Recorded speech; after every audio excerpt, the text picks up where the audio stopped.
ಅಧಿಕಾರಿಯವರು ಯಾಕೆ ಮಾತಾಡುವುದಿಲ್ಲ ಅಂತ ಪ್ರಶ್ನೆಯನ್ನು ಇಡೀ ದೇಶ ಇವತ್ತು ಕೇಳ್ತಾ ಇದೆ. ದೇಶ ಮಾತ್ರ ಅಲ್ಲ, ಪೂಜಾರಿಯವರು ಧರ್ಮಸ್ಥಳದಲ್ಲಿ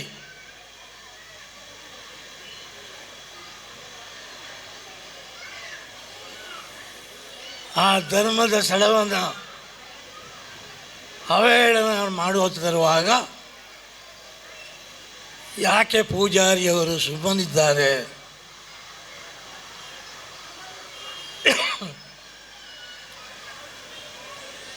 ಭಾರತ ಮಾತ್ರ ಅಲ್ಲ, ಜಗತ್ತು ಕೇಳ್ತಾ ಇದೆ.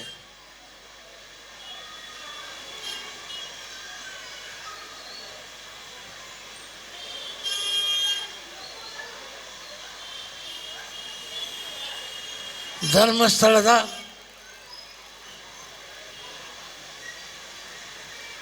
ವೀರೇಂದ್ರ ಹೆಗ್ಗಡೆಯವರೇ,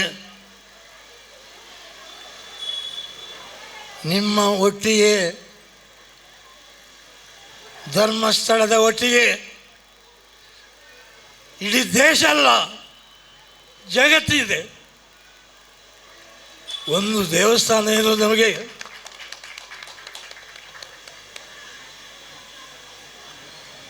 ಕುದ್ರೋಳಿ ದೇವಸ್ಥಾನವನ್ನು ಸ್ಥಾಪನೆ ಮಾಡಿದಾಗ ಎಷ್ಟು ಕಷ್ಟ ಆಗಿದೆ. ಒಂದು ಧರ್ಮಸ್ಥಳವನ್ನು, ದೇವರ ಸ್ಥಾನವನ್ನು ನಡೆಸಲಿಕ್ಕೆ ಎಷ್ಟು ಕಷ್ಟ ಇದೆ ಅದು ಪೂಜಾರಿಗೆ ಗೊತ್ತು. ಆದ್ದರಿಂದ ಹೇಳ್ತಿದ್ದೇನೆ, ವೀರೇಂದ್ರ ಹೆಗ್ಗಡೆಯವರೇ, ನಿಮ್ಮ ಒಟ್ಟಿಗೆ ಪೂಜಾರಿದ್ದಾನೆ. ಕುದ್ರೋಳಿ ದೇವಸ್ಥಾನವನ್ನು ಸ್ಥಾಪನೆ ಮಾಡಿದ್ದು ಮಾತ್ರ ಅಲ್ಲ, ಇಡೀ ಜಗತ್ತು ಇವತ್ತು ಪೂಜಾರಿ ಬಾಯಿ ಮುಚ್ಚಿ ಕೂತ್ಕೊಂಡಿದ್ದಾರೆ. ಹೌದು, ಬಾಯಿ ಮುಚ್ಚಿ ಕೂತಿದ್ದಾರೆ. ಯಾಕೆ ನಾನು ಮಾತಾಡ್ತಾ ಇಲ್ಲ? ಧರ್ಮಸ್ಥಳದಲ್ಲಿ ಈ ರೀತಿ ಆಗ್ತಾ ಇರುವಾಗ ಪೂಜಾರಿಯ ಮೌನ ಯಾಕೆ? ಹೌದು,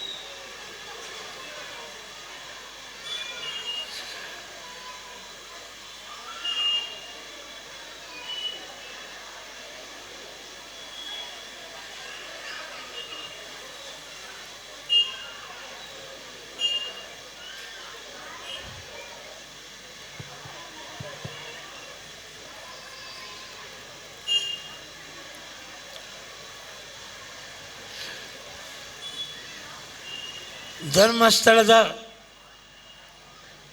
ವಠಾರವನ್ನು SITಯವರು ಅಗೆಯುತ್ತಾ ಇದ್ದಾರೆ.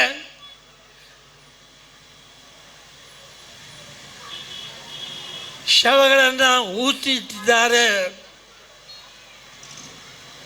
ಎಂಬ ಈ ಆರೋಪದಲ್ಲಿ ಆ ಶವಗಳನ್ನು ಹುಡುಕ್ತಾ ಇದ್ದಾರೆ. ಇಲ್ಲ, ಹೆಗ್ಗಡೆಯವರೇ, ಧರ್ಮಸ್ಥಳ ಅದು ಧರ್ಮಸ್ಥಳ,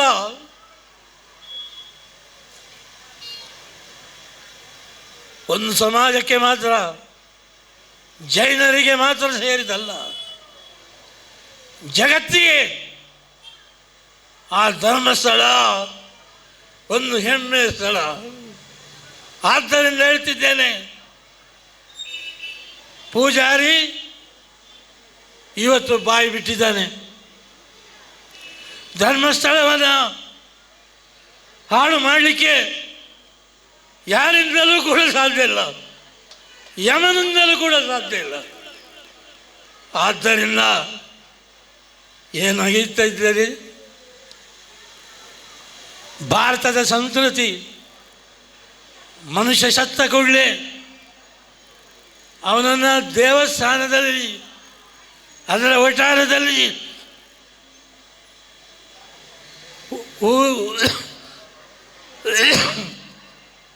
ಊತಿ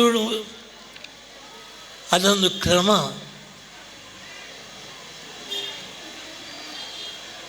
ಇವತ್ತು SIT ಅವರು ಹುಡುಕಿದ್ರು, ಏನು ಸಿಗಲಿಲ್ಲ. ಹೌದು, ಸಿಗುವುದಿಲ್ಲ.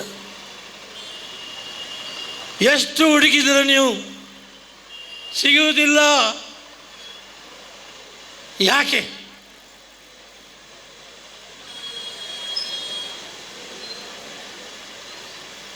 ಜೈನ ಸಮುದಾಯಕ್ಕೆ ಮಾತ್ರ ಧರ್ಮಸ್ಥಳ ಸೇರಿದಲ್ಲ, ಇಡೀ ಜಗತ್ತಿನ ಭಾರತದ ಒಂದು ಸಂಸ್ಕೃತಿ ಅಂತ ಹೇಳಿದೆ ನಾನು. ಹೌದು,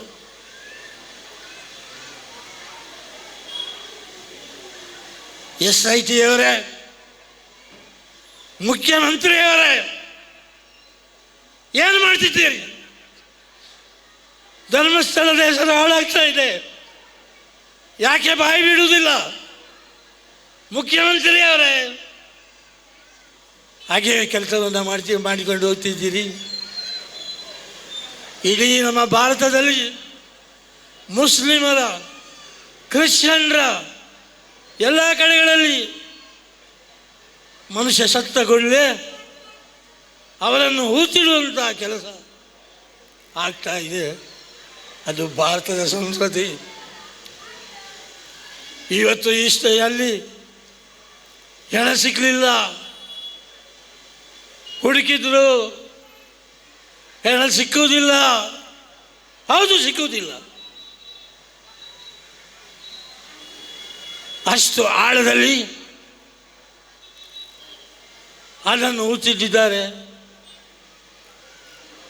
ಆದ್ದರಿಂದ ಹೇಳ್ತಿದ್ದೇನೆ, ಹೆಗ್ಡೆಯವರೇ, ನಿಮ್ಮ ಒಟ್ಟಿಗೆ ಭಾರತ ಇದೆ, ಇಡೀ ಜಗತ್ತಿದೆ. ನಿಮ್ಮ ಒಟ್ಟಿಗೆ ನಿಮ್ಮ ಧರ್ಮಭಕ್ತಿಯವರಿದ್ದಾರೆ. ಹೆದರಬೇಡಿ, ನಾವಿದ್ದೇವೆ. ಕುದುರೋಳಿ ದೇವಸ್ಥಾನ ಇದೆ, ನಾವೆಲ್ಲರೂ ನಿಮ್ಮ ಒಟ್ಟಿಗೆ ಇದ್ದೇವೆ. ಹೆದರಬೇಡಿ. ಇದನ್ನು ಎದುರಿಸಿ ಭಾರತ ಸರ್ಕಾರಕ್ಕೆ ನೀವೇನು ಮಾಡ್ತಿದ್ದೀರಿ? ಪ್ರಧಾನಮಂತ್ರಿಯವರೇ, ಮೋದಿಯವರೇ, ಏನು ಮಾಡ್ತಿದ್ದೀರಿ? ಒಂದು ಧರ್ಮಸ್ಥಳ ಇದರ ಹೆಸರು ಹಾಳಾಗ್ತಾ ಇದೆ. ಇಲ್ಲ, ಹಾಳಾಗಲಿಕ್ಕೆ ಬಿಡುವುದಿಲ್ಲ.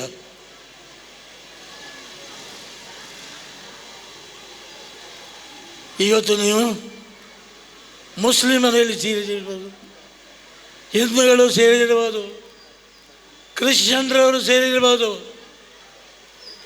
ನಿಮ್ಮ ಚರ್ಚ್ಗಳಲ್ಲಿ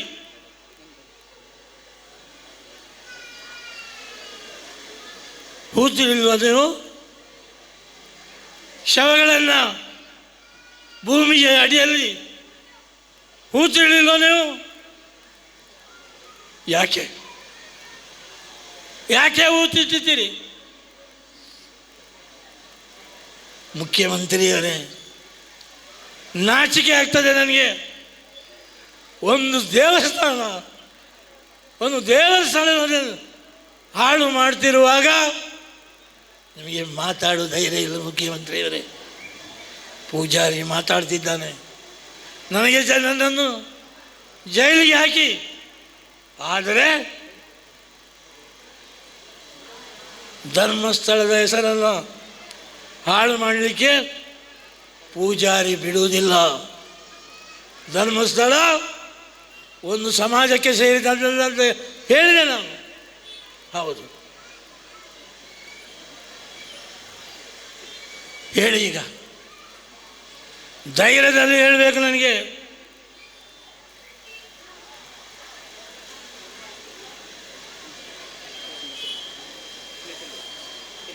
ಇಲ್ಲಿದ್ದವರು ನೀವು ಹಿಂದೂಗಳದು ಕೈ ಎತ್ತಿ ನೋಡುವ. ಧೈರ್ಯ ಇಲ್ವಾ? ಹಿಂದೂಗಳಿಗೆ ಧೈರ್ಯ ಇಲ್ವೋ? ಕ್ರಿಶ್ಚಿಯನ್ರು ಇದ್ರೆ ಕೈ ಎತ್ತಿ, ಮುಸ್ಲಿಮರಿದ್ದರೆ ಕೈ ಎತ್ತಿ. ನಿಮ್ಮ ಮಸೀದಿಯ ಕೆಳಗೆ, ನಿಮ್ಮ ಚರ್ಚ್ಗಳ ಕೆಳಗೆ ಆಗ ನಾನು ಹೇಳಿದ ರೀತಿಯಲ್ಲಿ ಊತಿರಲಿಲ್ವ? ನೀವು ಶವಗಳನ್ನು ಊತಿರಲಿಲ್ವ? ಇದು ಭಾರತದ ಸಂಸ್ಕೃತಿ ಅಲ್ವಾ? ಧರ್ಮಸ್ಥಳದಲ್ಲಿ ಮಾತ್ರ ಅಲ್ಲ. ಹೌದು, ಕಣ್ಣೀರು ಸುರಿಸುತ್ತಿದ್ದ ನಾನು ಪೂಜಾರಿ. ಪ್ರಧಾನಿಯವರು, ಮೋದಿಯವರು ಮುಂಚೆ ಮೋದಿಯವರು ಬಂದಿರಬೇಕು. ಈಗಾಗಲೇ ಭಾರತ ದಕ್ಷಿಣ ಕನ್ನಡದಲ್ಲಿ ಮೈಸೂರಿಗೆ ಬಂದಿರ್ಬೋದು. ಮೋದಿಯವರೇ, ನಿಮಗೆ ಧೈರ್ಯ ಇದ್ದರೆ, ನಿಮಗೆ ತಾಕತ್ತಿದ್ದರೆ ಹೋಗಿ ಧರ್ಮಸ್ಥಳಕ್ಕೆ ನಿಂತಲ್ಲಿ ಭಾಷಣ ಮಾಡಿ. ಮೋದಿಯವರೇ ಕೇಳಿ, ಇಲ್ಲಿ ಮಸೀದಿಗಳಲ್ಲಿ ಶವಗಳನ್ನು ಊತಿರ್ಲಿಲ್ವೋ? ದೇವಸ್ಥಾನಗಳಲ್ಲಿ ಮಾತ್ರವೋ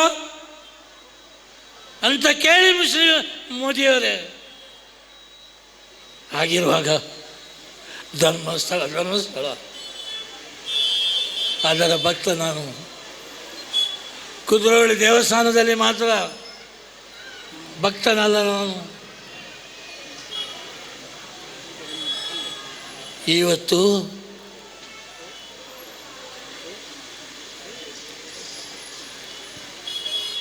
ಅಂಗಡಿಗಳಲ್ಲಿ ಕೂತುಕೊಂಡು ಭಾಷಣವನ್ನು ಕೇಳ್ತಾ ಇದ್ದೀರಿ. ಮಾತಾಡಿ, ರಸ್ತೆಗೆ ಇಳಿಯಿರಿ. ಶವಗಳನ್ನು ದೇವಸ್ಥಾನದಲ್ಲಿ, ಚರ್ಚ್ಗಳಲ್ಲಿ ಊತಿಡುವುದು ಭಾರತದ ಸಂಸ್ಕೃತಿ ಅಂತ ಹೇಳಿ. ಆದ್ದರಿಂದ ಈ ಕಾರ್ಯಕ್ರಮದಲ್ಲಿ ಇವತ್ತು ನೋಡಿದೆ ನಾನು, ಆ ಮಕ್ಕಳ ಮುಖದಲ್ಲಿ ಯಾವ ಕಲ್ಮಶ ಕೂಡ ಇಲ್ಲ. ಆ ಮಕ್ಕಳ ಮುಖದಲ್ಲಿ ಇವತ್ತು ದೇವರನ್ನು ನೋಡಿದೆ ನಾನು. ನಿಖರ ಸುದ್ದಿ, ಸದಭಿರುಚಿಯ ಕಾರ್ಯಕ್ರಮ. ನೀವು ನೋಡ್ತಾ ಇದ್ದೀರಾ ಕಹಳೆ ನ್ಯೂಸ್, ಸಮಾಜದ ಜಾಗೃತಿಗಾಗಿ ವಸ್ತುನಿಷ್ಠ ವರದಿ.